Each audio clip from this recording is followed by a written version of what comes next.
Obuya dakika achiel kendo aneno ka nitie wach moro min godo. Erokamano ahinya. Nikech thuolo chuok ma winjo ka Wuod Kariobangi owacho kanyo ni miwa nafas odiochieng' machielo wabiro duogo makoro ok wamix gi studio moro mondo mi watwag tiyiena mondo yiena kata katieko to ma dang' bed richo. Ang'eni kawuono asebedo kata atwak e Ramo gi TV. Kawuono odiochieng' mara mokwongo e Ramo gi Radio. Mano be mara ka. Mara mokwongo e Ramo gi Radio. Kane gin polo dudoko ka.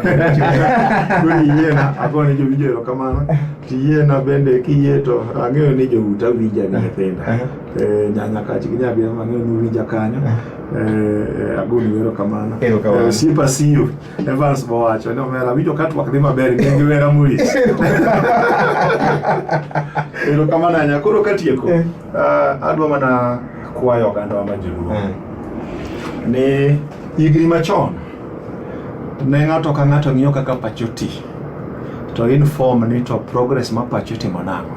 Kane nitiere kata miyo moro mane nyuol chando kata kane onyuol to nyathine tho, nitie sama ne chopo nitie manyase mane miye to nitie kamoko chopo ni kane onyuol to seche moko nyathini igolo ang'o oko tiketi oko ma pacho to ibi organize kaka ng'ato kwanye kata nitie nying mane temenade mane miye kaka owiti ajwang' machalo kamano.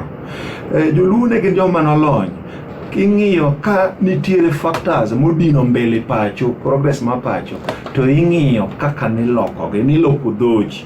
Agombo no oganda ma joluo mondo ng'iye ni wasetemo dwaro presidency higni mang'eny gino tamowa, walokeuru dhoch jokama. Erokamano. Walokeuru dhoch. Erokamano.